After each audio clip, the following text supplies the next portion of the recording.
How Trump's war with Iran is giving Somali pirates an opening.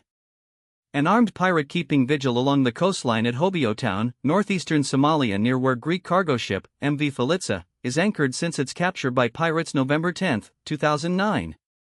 Donald Trump's war with Iran has reshaped the security map far beyond the Strait of Hormuz, drawing Western naval attention toward the Middle East and away from other volatile waters. Off the coast of Somalia, pirates appear to have noticed. Since March, suspected pirate activity in the waters surrounding Somalia has increased compared with previous years. According to public data from the International Chamber of Commerce Commercial Crime Service, ICCCS, this includes 4 confirmed hijackings, 3 of which are still active, with cargo and crew captive.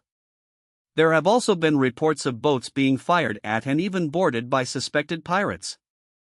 U.S. military weapon shortage from Iran war leaves America vulnerable to China conflict. Notifications can be managed in browser preferences.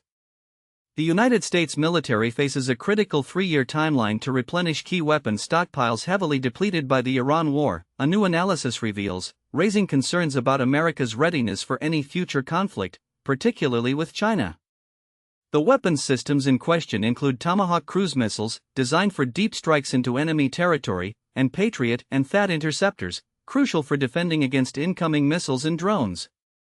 According to a report released Wednesday by the Center for Strategic and International Studies, CSIS, while the U.S. possesses sufficient munitions for any plausible scenario in the Iran war, the current depleted inventories have created a window of vulnerability should a conflict arise in the Western Pacific. The think tank emphasized the WHO chief calls for DRC ceasefire to tackle Ebola outbreak. Tedros Adhanom Ghebreyesus warns of catastrophic collision of disease and conflict. With suspected cases at 900, the head of the World Health Organization has called for an immediate ceasefire in the Eastern Democratic Republic of the Congo to help tackle the Ebola outbreak there. Tedros Adhanom Ghebreyesus posted on social media that the region was in the midst of a catastrophic collision of disease and conflict, with the Ebola outbreak in Ituri province outpacing the response. Bangladesh seeks IMF aid. How badly has Iran war hit its economy?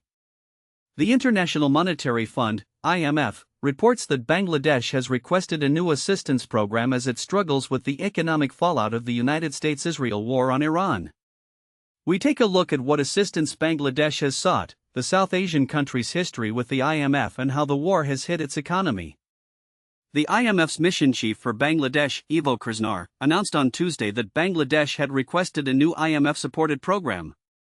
IMF staff are in discussions with the authorities on their reform agenda and policy priorities, Krasnar said in a statement.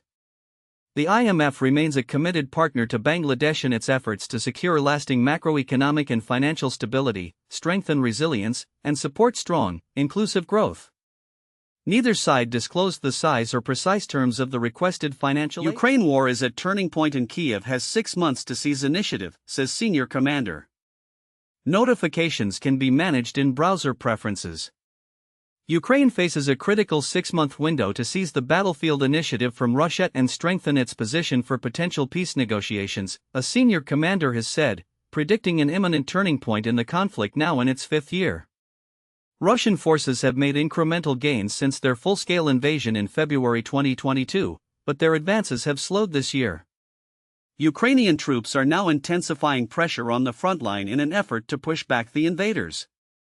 Brigadier General Andriy Byletsky, who commands Ukraine's 3rd Army Corps, one of the nation's most respected fighting formations, told Reuters in an interview that he believes Russia's military is exhausted and incapable of achieving significant breakthroughs. Should Ukraine's military successfully build and sustain